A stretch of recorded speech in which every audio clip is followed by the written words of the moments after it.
Hey yo, I need to get some music because anyone on pod will hear a countdown followed by nothing for 10 seconds. I may even reduce it. But yes, guys, the ministry is in his house. Yeah, we're doing a quick recap here because Jesus Christ. Did worlds collide or what? And no, it may not have been the most viewed pay-per-view of the three, but yeah, this was a week of wrestling, and there's some interesting stuff to talk about. We are talking yeah, we are talking WWE Clash at the Castle, very lightly Worlds Collide, and All Out. Yeah. Do we What? talk about the CM Punk stuff? Well, you have to. You can't. You Yeah. can't. You can't talk wrestling and not. You can't talk this week of wrestling and not have that. It's just undone. It's not done. So, I actually put out a few posts recently, and it's not under there, but I can't get it. I was actually quite intrigued to find out what caught people's eyes as a what was their pay-per-view of choice. So I'm just going to go based on Twitter.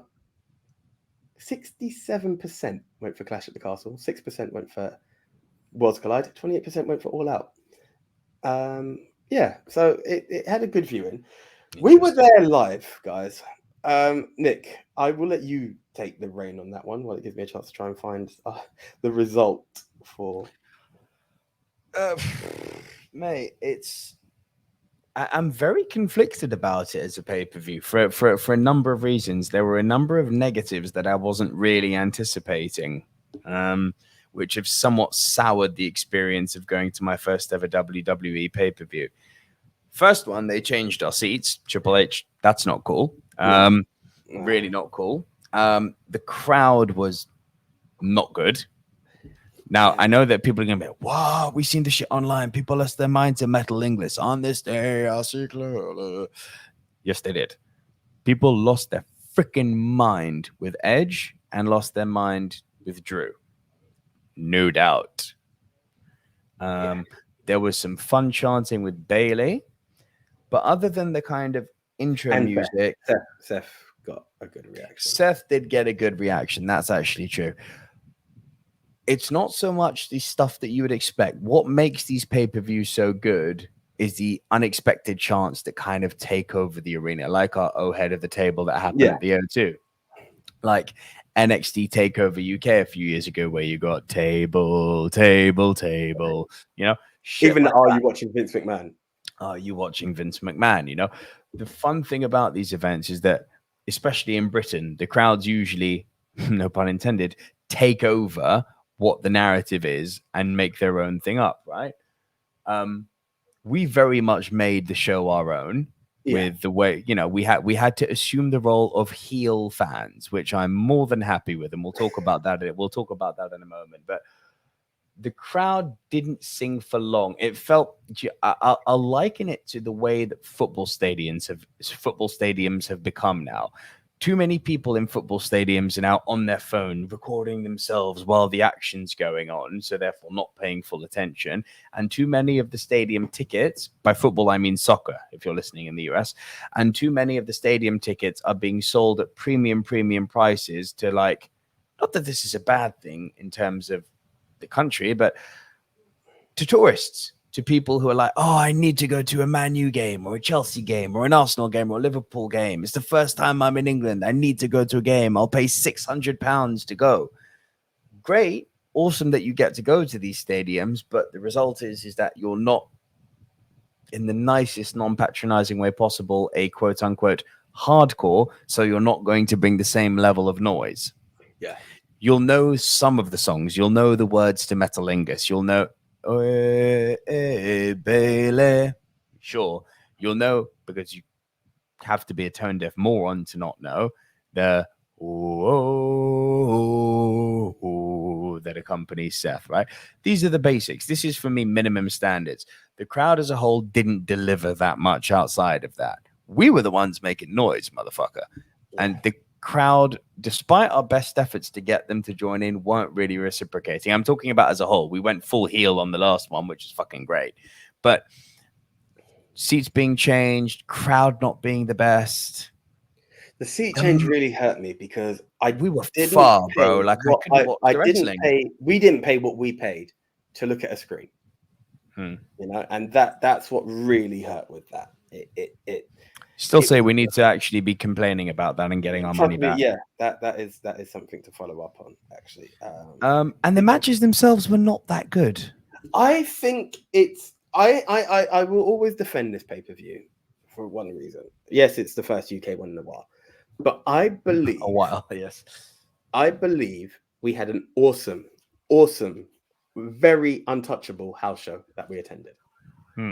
What we were treated to a house show that wouldn't have been there. So there's talks of, was it a glorified house show? Every show's a glorified house show, as far as I'm concerned. Every show is a glorified house show. No matter which way you look at it, you take it abroad, it's televised as a glorified house show. Like the fact that it's not one of the big four, you're a glorified house show. Think of it logically. I think you're I know the point you're making, but I think you're being purposefully facetious. There's a certain connotation that goes with the term house show. The good guys always come out on top, which we didn't get. We mostly got. Potentially, but I don't want to divert. I mean, obviously the main was the same as that's the house show. Roman came out on top. We were the only one. We were I wouldn't say the only ones, but we were very 5 or 6 other people around us, maybe. It was really tight to be a Roman fan that night. Felt one of the best moments in my life, because walking into that arena, there were boos when he came up on the video. The cheers for Drew was electric. Nuclear. It was scary. It made you feel, what is going on? This is it. And I have never been so invested. As a man who, as it currently stands, is not going to Mania, relied heavily on this match and what it meant for Mania. The grand impact of what it meant. Looking at the bigger picture. And for once I was scared. Broken Dreams.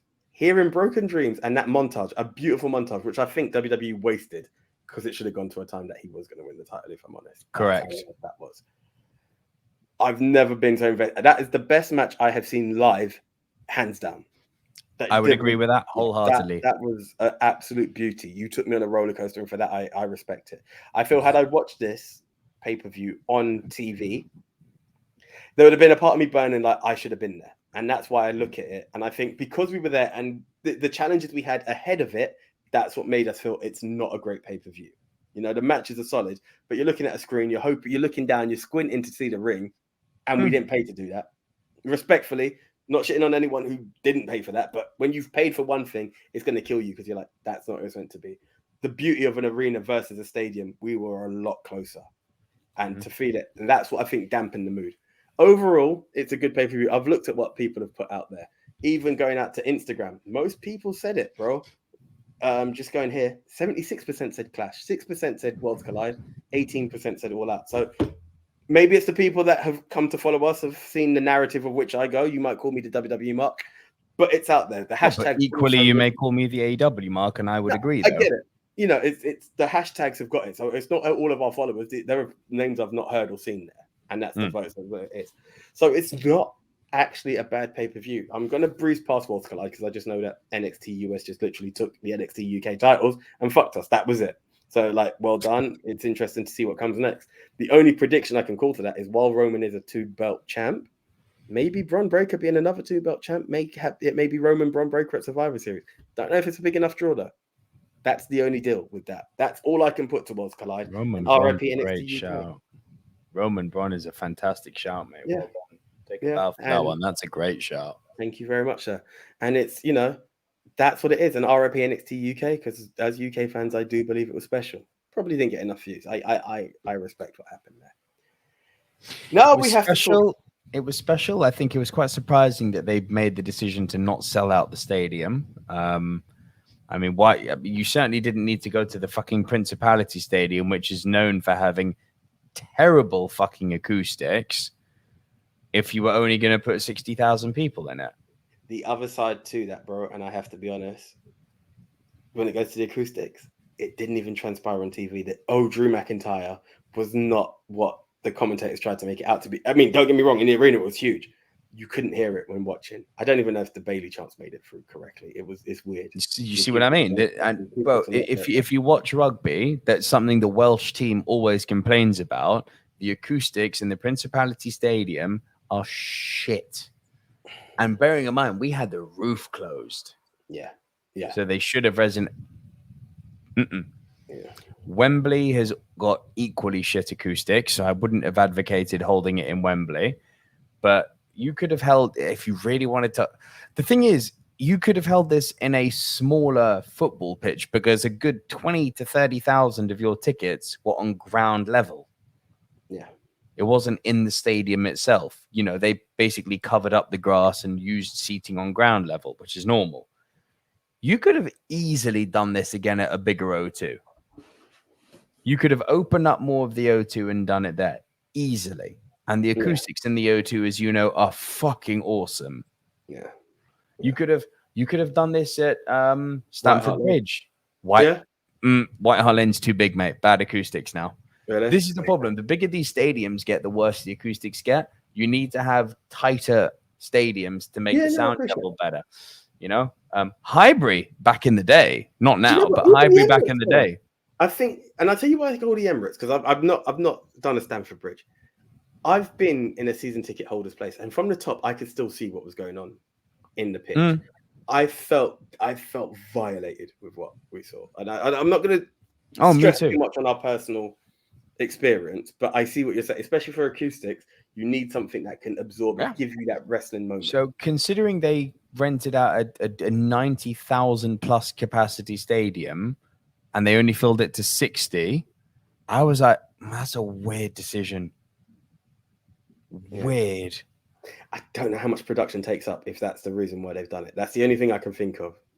Production is weird with WWE. It's not the same as like your normal anything else. The whole thing felt a bit like a missed opportunity for me. Yeah. From, as you said, broken dreams being used at the wrong time, to the wrong stadium choice, to moving fans, to weird decision making with some of the matches.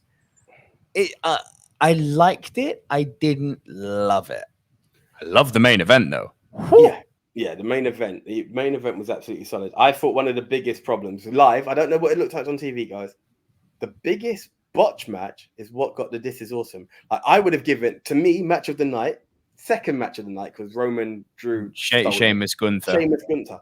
And Seth Riddle is what got the This Is Awesome. It was botch mania, mate. It was weird. And that's what I mean by the crowd being quite weird. Was it awesome seeing Seth do his thing? Yes. But it wasn't a back and forth to and fro match. Like, Seth twatted Riddle. Yeah. Riddle didn't get any offense going. Yeah. All I learned from that fucking evening above everything is that in the UK, you cannot book Seth or Bailey as heels. Stop trying. Just give up.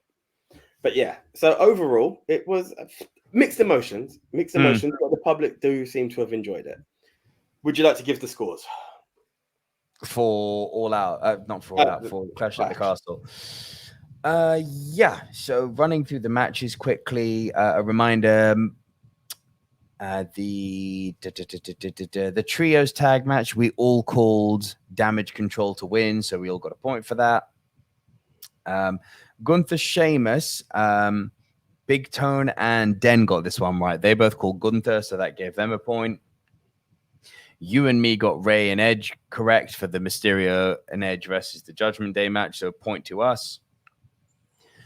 You and Leon got Liv and Shayna correct, which that one I have to say, and this isn't because it gave you the win. Of all of them, that one pissed me off the most. Because Shayna was there. It was the moment. You thought it was the time. That was the moment. There was nothing that needed you to force Liv's hand to beat Shayna. That was Mark my words. She will defeat them in a triple threat, and that's what will create the Shayna and Ronda tag. Which will be I believe it, but my issue is I've already seen Shayna in a tag team. I haven't seen Shayna hold a world title belt on the quote unquote main roster yet. Which pisses me off something rotten. We all picked Matt Riddle to beat Seth, which again, Seth Riddle, I get it. You can't make him lose in the UK based on that noise. Weird fucking decision based on how the narrative was. It was weird because for normal, like, do you remember I said it to you when we were in the arena? I'm cheering Seth in a match that I need the point for the other guy. Like, I instinctively felt like I was chasing Seth. It was really weird. Weirdest match of the night for me. Very weird. And then we all picked Roman. So that brought the final scores to Big Tone 3, Leon 3, AJ 4, Nico 3, and Den 3. So it's very tight. Very tight. Very tight. Very tight. And that took the total scores to Leon 4, Den 4. AJ joins the ranks of the winners. It's a three-way between at the point of Clash of the Castle. Three-way with AJ on 4, Big Tone on 2, and me on 2. Not great for me. It is what it is. But yeah, as I said, so Worlds Collide happened. I've not even watched it yet, but it seems like it was a decent pay-per-view. Nothing earth-breaking happened, really. And that's that. Now we move on. A-Town Down got a bit of a pop, didn't it? Like, yeah. No, yeah, in the I UK. Know, that had everyone at the edge of their seat. Like, could this be it? Is this how they're going to screw Drew? Like, it was mad. It was like, no. Tyson Fury was also very weirdly booked. You're defending Drew, so you knock out a guy. Then you take the guy who you didn't want to win's hand. Then you start singing. It was very, very weird. Yes. Very and weird. Things I didn't need to see in my life. Carry on. What, in WWE or in general? There just seemed to be a list of things in life at the moment that I see, and I'm like, well, I didn't need that. Last one I saw was Jim Broadbent singing Like a Virgin in Moulin Rouge. I was like, I didn't need that. Oh, you mean just Tyson Fury singing Miss American Pie live? Yeah, didn't need that in my life. I know he really rates himself as a singer. I rate Tyson Fury as much as a singer as David Brent. Yeah, it was weird. It honestly was weird. Like, and this was just going on, and I can't lie. If you're a boxing fan, which I'm not to that degree, I'm aware he's sung this song, but you're dragging this out. Like, that could have been another match. There was so much stuff. And then when Drew started singing Bloody Oasis, that was also like, it's televised. I was like, oh, okay. It was the weirdest close to a show. Why are we doing Carrie? It's like such a weird choice. Yeah. Yeah. Like, give us Taker, which didn't happen. Right. Yeah. Thank you, Taker. Anyway. Yeah. I don't know if I'll be campaigning this hard anyway, it doesn't matter. Now, could have campaigned harder as well. Now, we move on to the 15 match pay-per-view that is All Out. I mean, no, so this isn't going to surprise anyone here. This was my preferred pay-per-view. Have you watched? Well, I suppose you have. But I've watched the whole thing back to back now. Yeah. Very few dud matches in this, mate. Some results. I mean, hindsight is such a wonderful thing, isn't it? There were some results that I was like, should have thought about that. A lesson I learned for myself about AEW moving forward: unless it's the main event, don't think with your heart. Just fuck me, Kenny Omega put me in my place. But it was obvious. It was so obvious. So here's the equally, had it gone the other way, we would have said it's obvious. That's why I said hindsight's a wonderful thing. I get it, but the way I stuck it out. Do you remember I made a line I quoted was, they were going to trios champ before the trios champ title was even. Yep. I maintain that. I'm not going to take anything. See, this is what I mean. Thinking with your brain, smart AJ. Thinking with my head. Great imagery of finally having Hangman and the Dark Order with some gold around their waists. Stupid Nico. Mistake will not happen again. It was a weird one, and I also felt like, here we go, kind of what I said. Obviously it wasn't on purpose, but here's the thing: as much as I said Hangman would be responsible for the loss in a way or another, I'm still trying to figure out how a buckshot lariat while you're holding the man was going to work out in your advantage. Do you get what I'm saying in terms of a fluff finish? Like, I don't know if I go so far as to call it a fluff. If that bothers you, then you should be all on my train for the Styles Clash problem. No, but you're holding, because what you're saying is correct. The physics of it didn't make sense. You weren't the legal man. The legal man would have been dropped when you've taken out two men with one move. It was weird, but it is what it is. I agree. The scary thing about this this pay-per-view, looked like it could be the end of Malachi Black. Did you see that he bailed at the end? And just before All Out came out, there was rumors that he's asked for his release due to mental health issues and feeling like he's not being utilized correctly. It's interesting. I feel in a world with Triple H, he may turn back up in WWE, but it's who knows? He may just step away from the game for a bit. It would be sad to see him gone. His health is so much more important than wrestling ever is. So if he's not in a good way, I have only good love and good feeling to send his way and hope he gets better and gets the help he needs. 100% agree. But sometimes just scenery helps. And that's what I'm wondering which way they're going to go with it. Like he will go with it in life. Yeah. Yeah, that's the one. But again, I echo exactly what you say. Tommy End, if that's, I believe is your name. Nothing but love to you and do what you need to do and respect to you for doing what you've done. Yeah. Well. Yeah. So if we're going to talk about this before we get into the madness, because we could talk about the ups and downs. Yes, the Acclaim should have won. I'm still not an Eddie Kingston fan, and I've seen clips of it, and I'm like, okay. Maybe that wasn't the match to put you onto him. I didn't think it would be. But either way, up and down results. Did you see what I meant about Hook, though?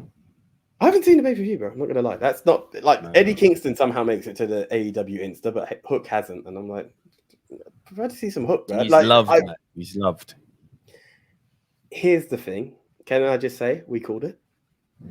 The Joker was revealed way before Fightful said anything. There's no we about this, my friend. You fucking called it. I thank you. But everyone was on board with the call. Maxwell Jacob Friedman is back, and he was the Joker. Nefarious means, to quote Big Tone. Man, they played it well. They played it so well. And they brought a story thread together that I've been like, what's going on here? The Stokely Hathaway storyline? Yeah. Clever. So he's been getting Stokely to build him a little stable in his absence. And now he's come back and he is armed, brother. Yeah. And Morrissey, in hindsight, should have made me go, MJF has called on you before. And that's good storytelling when you can look back and be like, yes, all these pieces make so much sense. That's very, very, very, very good. I love what they've done. I think I loved I suppose we're just going to talk about the main event thing, aren't we? I mean, I liked the CM Punk Mox match. I actually thought the match was pretty solid. They've got history. This is the thing. Like before Ambrose even made it to main TV, I think there was a match that I'm very sure CM Punk had with Dean Ambrose, and it was like a FCW something, whatever the paper their arena was, and it was like people talk about you being the next CM Punk, you will be the first Dean Ambrose. Like they've got chemistry, they know how to put each other into something. So they do, and they did great. They really did great. But yeah, man, the if this is a work, it's one of the best works ever. So this is the thing, guys. A question was popped out post pay-per-view. As I said, like overall, you believe this was the winning pay-per-view. Like just to give All Out its credit, because this is the one. Me, yeah, 100%. The wrestling, the quality of wrestling on this pay-per-view, it's still a cut above WWE. Long may Triple H's reign continue. Long may I continue actually caring about Monday Night Raw and Friday Night SmackDown again. And I watched it today, and I had a whale of a time again. They're still not. They're not in the same league as AEW. Fair enough. And this is the thing of wrestling, and I appreciate that. You either want wrestling or sports entertainment. It's two different products. Yeah. But here's the thing: as good, bad, or indifferent as people are about this pay-per-view, you can open your Instagram now and follow any wrestling page. They're not talking about any of these pay-per-views. They're not talking about All Out. They're not talking about Worlds Collide. They're not even talking Clash at the Castle. Another pipe bomb. It's another, as I called it, the nuclear pipe bomb. Because a question came out at the press conference asking CM Punk some questions, and shit has gone sour. Now, I feel deep in a way that the other guys aren't here, but there's just not time to bring everyone into this, and it would really extend this.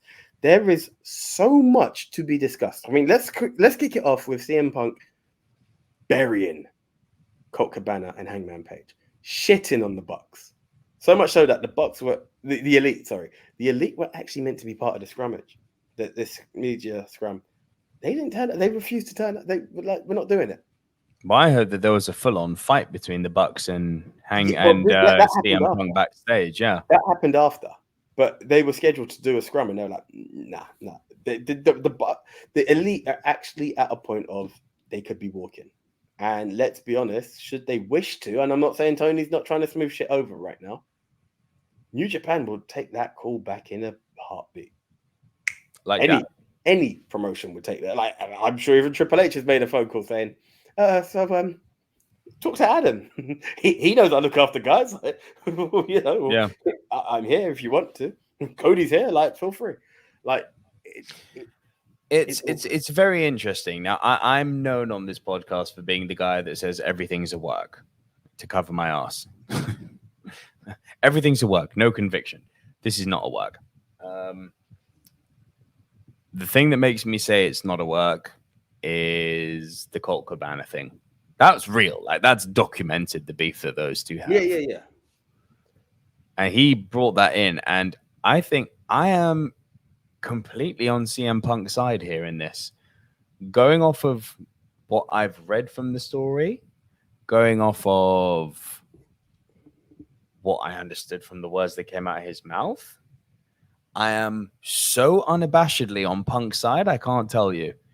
Because I think we've all been in positions at work where we're being shit-talked unfairly and felt helpless about it. He just went, fuck this.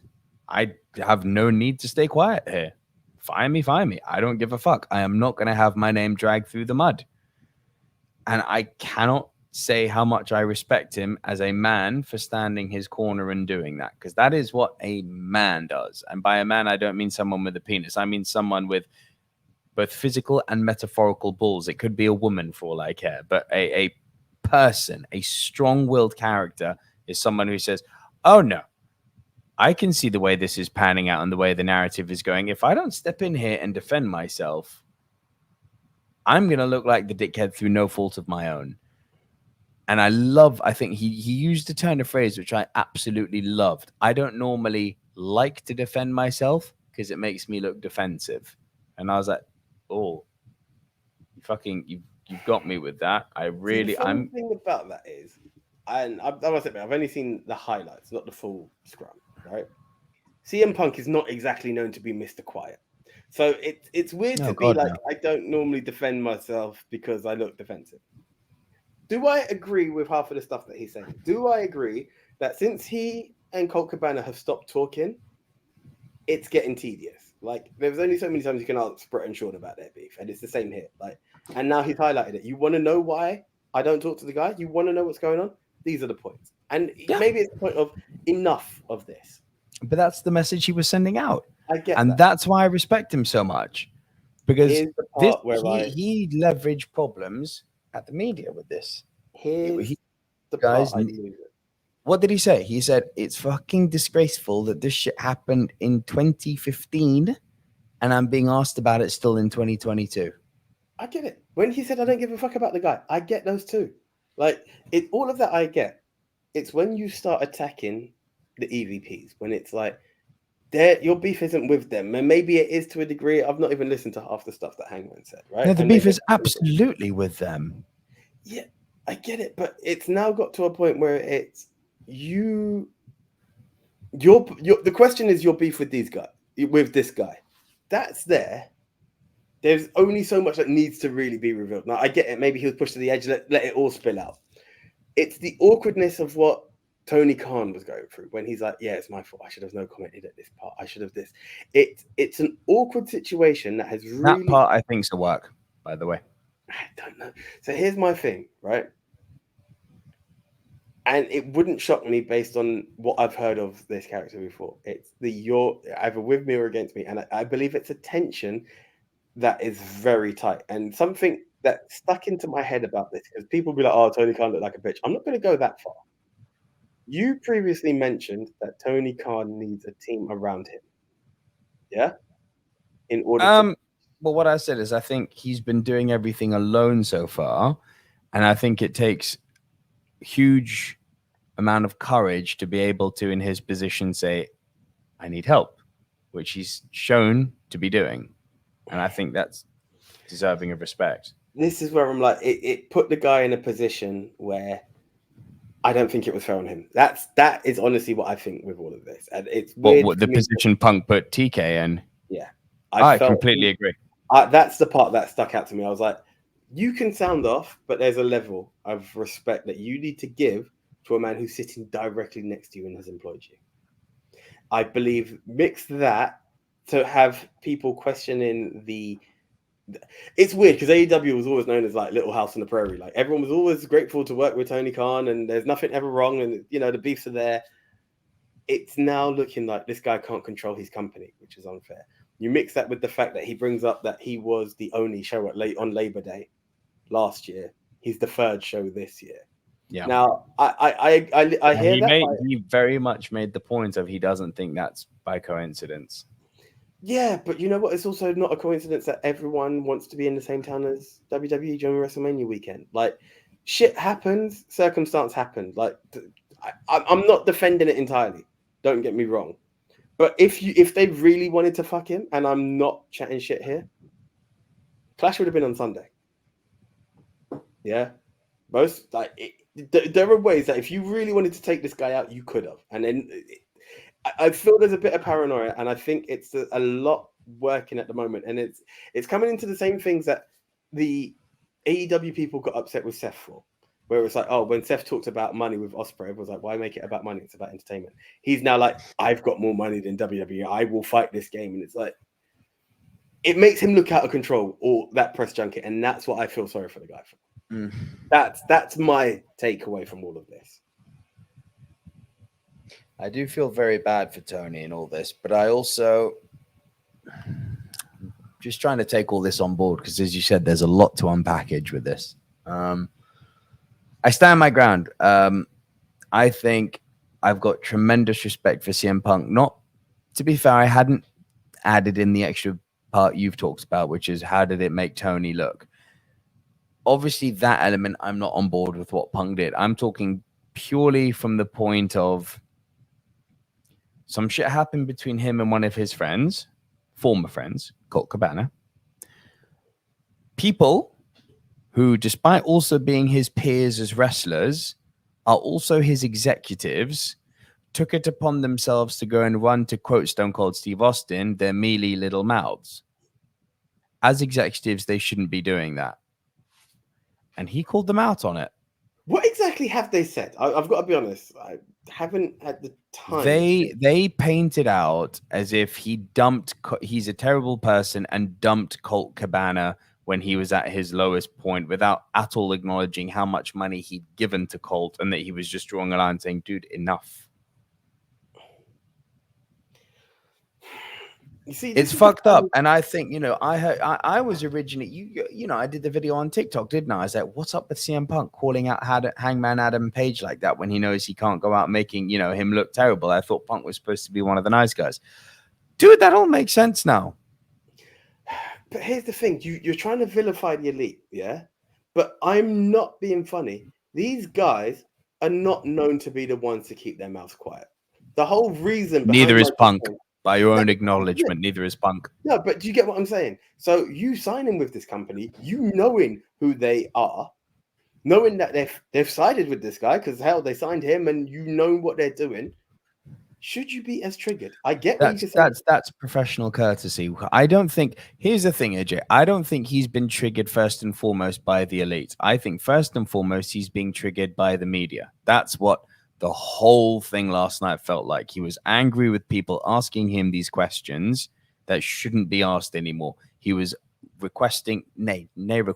He was demanding a bit of higher courtesy media coverage. He was demanding a bit of media integrity, which he pointed and called out people and say, you shouldn't be asking me this shit. It's 7-year-old story which has been dead and buried between one human being and another human being who used to be friends and had a fallout. This is not something you should be asking me. And he's completely, as a human, within his rights to say that. He then turned his attention to the elite and was like, and let's not forget, the reason I'm being asked these fucking questions by the media is because these guys can't shut their mouths. He says it, and he goes something along the lines that they can't run a target. Now, let's be honest, and I say this with the absolute highest respect to Tony Khan. you cannot tell me, short of money, you cannot tell me it was Tony Khan that persuaded this guy that that's the company to sign for. It was those guys and the talent and the direction that they brought into the company. Yeah, but yes, I think you're both right and wrong. I think you're both right and wrong. And I'm not just talking about the whole money thing. I think, yes, there was definitely an element of being in the same company as the Elite, no doubt. But it was also seeing people like Jungle Boy, people like Orange Cassidy, you know, there was an element of that for sure as well. And there was also how he was seeing the other guys being used. But this is what I'm saying. This isn't Tony Khan booking, bro. That is the Elite booking. As much as I will say, and I know, remember, AEW was about people having their own creative control. Eventually, TK had to pull in the reins. But if you're going to say who was able to book and help this man book matches, of course there are bookers and shit. Big Show's there. Mark Henry's there. There are people there who have knowledge. But the core element of it are the executive vice presidents. They weren't there for no reason. So if they're in such a position of power, that then it further reinforces what CM Punk's saying, is that the guys who are essentially having creative say in this company should not be going sort of anti-kayfabe, sounding off about a fucking real feud to the media. Yeah, bad. I go back to it. They're all for the Elite and him are all famous for that. Naomi and Sasha walk out. He's the first to put a tweet out of support your co-workers. Do you know what I mean? Like, look how that comes back to bite you in the ass now. Like, hey, they're supporting their co-worker. Oh, they're evil. Like, do you get what I'm saying? Like, practice what you preach in the same breath. I get it, bro. If I have an enemy, in the case of Colt Cabana's not a co-worker anymore. I'll tell you who is their co-worker. Him. Colt Cabana is still a co-worker. He's ROH. He's not fired.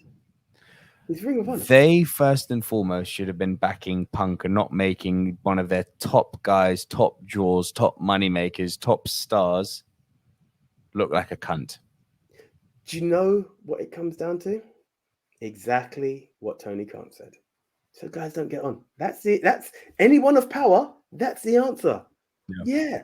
Like, you break it down, which I actually think was very worked, and people are like, oh no, it's going to happen. Two things that were definitely a work. MJF was a work. He took a break, and it was all part of the storyline. Give people a chance to forget him. Great work. Fucking great work. It was because we've seen it from Punk with the pipe bomb. And do you know what else was a work? Cesaro and Kingston. There is no way you despise a man and he's going to meant to be your tag team. Like, yes, there probably was a beef at one point. That shit was long squash when people were like, oh my God, look at the scare. Look at the stare. TK is going to allow them to carry out their beef. Fuck off with that shit. This seems real. So, building on that, I said facetiously in our wrestling group the other day, I said, two big ego wrestlers don't get along. Call the police. You know? These ain't jokes. This isn't to me, but what's breaking news is the manner in which this quote unquote news has come across. The content of the news itself isn't groundbreaking or earth shattering. It's the delivery which has made people go, oh, and I think it can go obviously one of two ways, which is the Elite stay. They continue to not get along with Punk. Hey ho, whatever. It can go that the Elite leave. I think what's far more interesting now is imagining a potential world where these guys all have to coexist, or equally imagining a world of how do AEW look without the Elite? Yeah, All Elite, Sans Elite is very interesting. All Elite, Sans CM Punk is interesting. But it is. Both are equally interesting. And I would raise this maybe as a final thought for the podcast. And let me see what you think. The All Elite wrestling brand, sans both the Elite and CM Punk, could completely collapse. But it also could be a melting pot and breeding ground of possibility. I believe, and I agree with you on both ends, it can be. This, and I say this with the highest respect to the Khan family, Tony Khan saying, I will challenge WWE with money is not how WWE have won. Because WWE had less money than Ted Turner and they've won. Right? You need to avoid looking arrogant and you need to know how to. This is where the testing of being a wrestling promoter comes into play. Because yes, people knew Brett and Sean didn't like each other. I'm sure there were beefs in WCW that were kicking off. I can't think of right now. For sure. Right. And I mean, fucking Hogan and the whole backroom. Yeah. Pick your poison. The Hogan and NWO Jarrett. were just Hogan and Jarrett. Yeah. Hogan and Jarrett, where the guy literally laid on the floor. You know, it's not new. And yes, you can break area. But as a booker, the future of AEW, based on these two beefs, the beef with WWE and the civil war that is happening within your company. Let's not be too dramatic, yeah? No, bro. But you've got to remember, because when it's not an environment you don't want to be in, there comes a point where even the money doesn't mean shit. Oh, wholeheartedly agree. We've all been there. And this is where I'm saying he's got to stop being everyone's buddy, right? You go back to a couple of scrums ago, everyone's seeing him hug every superstar. And I'm not shitting on him when I say this. It's time to boss up now. That's the key part for it. I think that's, maybe it sounds exaggerated. But Possibly if you're dwindling out of control and you can't keep your superstars in check, the company, it's not the eternal end. But I don't think it just becomes, okay, we've lost the elite. Okay, Jungle Boy is now becoming number one contender. It doesn't become that easy because people will follow what was their attraction. Cole, Danielson, Jericho, Guevara, Jungle Boy, Cassidy. You talk Cole. I don't know how long Cole's around if those guys leave. Right? It's once Cody left, people talked about the Cody disciples wanting out and they're seeing out their contract. MJF being one of them. What does it mean for the rest of these guys? If he's seeing out his contract. I'm not saying it was, but I'm saying that's the kind of talk that goes out. Do you see what I mean? MJF is staying till the end, man. That's what he's not in a title. You don't hate a guy and put him into a title match. It's like they've played it. You heard the little voice message that was played before he appeared, right? The Devil's favorite trick. That one? No. The voice message from Tony Khan. No, it's part of the work. MJF, while the lights were out, played a voice recording that the idea being that Tony obviously left him a voice message and he's now playing this voice message out to the crowd. So, you know what? You've been away for too long. I need you back. And you know what? I'll do what you asked me for. It's a bitter pill to swallow, but I'll swallow the bitter pill. The bitter pill being I'll put you in the casino ladder match. I'll give you amount of money. You've got it. You don't even need to sign an extension, but I need you back at All Out. Well played. Perfect storytelling. Great work. It's perfect storytelling. But now comes a point where maybe step away from being that character. Yep. Yes, it worked for Vince, but Vince was a commentator for the longest while before he was seen as the owner. Mm-hmm. Focus on your backstage shit, bro. That's my personal take on all of this. Get a team around you again. Yeah. So I agree with all this. I'll raise this as a kind of final. What do you think then? Do you think that the glow of Triple H is making Tony Khan sweat a little drop of cold sweat down his brow? For sure. Because he is not messing with senile Vincent Kennedy McMahon anymore, who's out of touch. Triple H is loved by wrestlers. You see what happened? Yes. He talks about how he thought talking to people in contract was out of order. These are some of the paranoias that he has. But let's be honest, you must have spoken to Adam Cole for Adam Cole to have started as quick as he did. Talking to people, this is what the whole... Well, the Elite did. For 100% the Elite did. But what I'm getting at is, Cesaro, whichever way you want to play it, since the Attitude Era the contracts were born because of people crossing borders. It's not nothing new, right? It's now that the product is bigger. And it's like, fuck's sake, Cody was there. How did that happen? Yeah? It's nothing new. But now that people are talking WWE again, and I say it, guys, there always has to be a loser in wrestling. The media will always portray someone's in trouble. Oh, Vince ripped up 12 scripts. Vince ripped up 12 scripts. Everyone's upset. Look out for Kevin Owens. He's posted a picture of him and the Bucks and the Elite and all of that. Now it's the other side. Tony's in the world. It pisses me off so much the way. And the ones I watch, Cultaholic Wrestling, What Culture, love them all as outlets. I think it's really good to have these kind of YouTube-based news sources for wrestling. And up to, the Fightful Select and the WrestleVotes and, the big outlets, Ariel Helwani, all of the big boys, right? They've all jumped on what you've just said. And I have to say, it pisses me off that in the space of, we're not talking a few weeks, a few fucking days, how quickly that narrative changed. So you're so right in the sense that there's always got to be a villain. I'm going to now, and this really is the closing statement, try and address a bit of balance here. For all of Triple H's quick turnaround, yeah, that first pay-per-view won all that. But you're not going to talk about that. All Out was a much better pay-per-view. For all of this, like, oh, Tony Khan's got all these problems, and now all this fits the narrative even better with the CM Punk nuclear A-bomb that he's just dropped. This fits even better. Look, AEW is in disarray. Man, wrestlers not getting along. Call the police. This is not news. If CM Punk doesn't drop the A-bomb, there's no story here. You've got promoter having to deal with egos backstage. Do you see what I mean? Like, if you take some of the drama out of this, all of a sudden it's like, the AEW ship needs writing. It's like, no, it doesn't. The AEW ship has got an owner who's still learning. As CM Punk, I think, very gracefully said when he said, dude, it's fine. We're all still learning here, right? Tony Khan is the first to admit that he's still learning this craft. As much as he loves it and bleeds for it, he's still learning. He's only 3 or 4 years in here. 4, I think. He's built something special. He's having his first proper teething problems. AEW is essentially now a petulant teenager.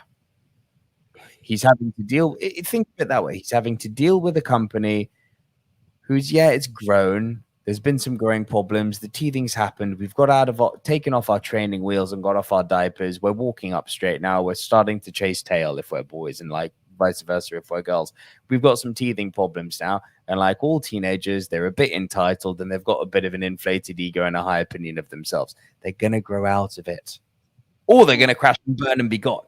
Well, this is it. And I'm looking at the signs of what's happened along the way with other companies, yeah?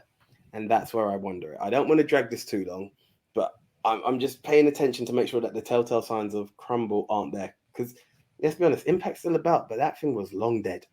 Because you got more money. I would like it. I would like WWE to have competition, and I like what AEW is doing to be that. Rising tide raises all ships. I always say it. So, guys, you know what? Let's leave it on a closing statement of what are. Do you want the scores for All Out? Oh yes, please. Yes, that would also help. Just before we leave, I'm not going to run through the whole card. I'll just read the final scores because the card too long. Yeah. But the final scores were Leon finished last with 7 points.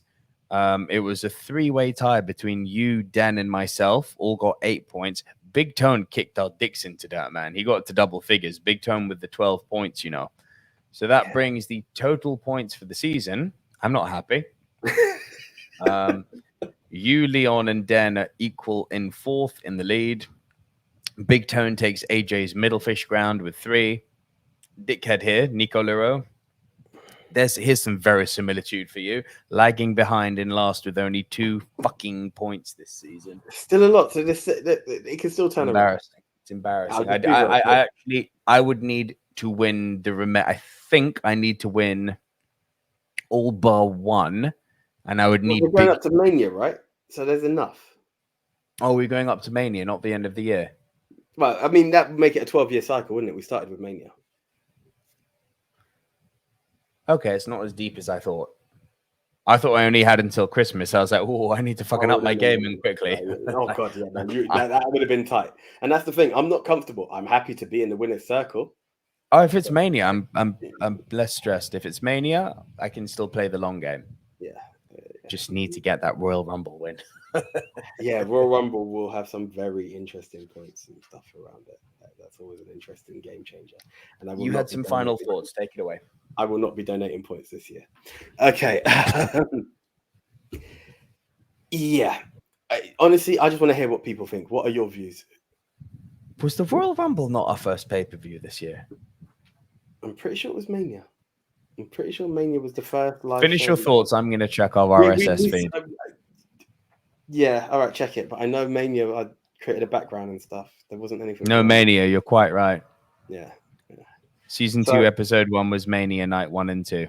Season 2. Anyway, I thought we were season 3. Anyway, Yeah, let's season not 2, brother. Right. So here we go, guys. What are your thoughts? Yeah, all the other pay-per-views. What was your favorite pay-per-view? Like, comment below, please.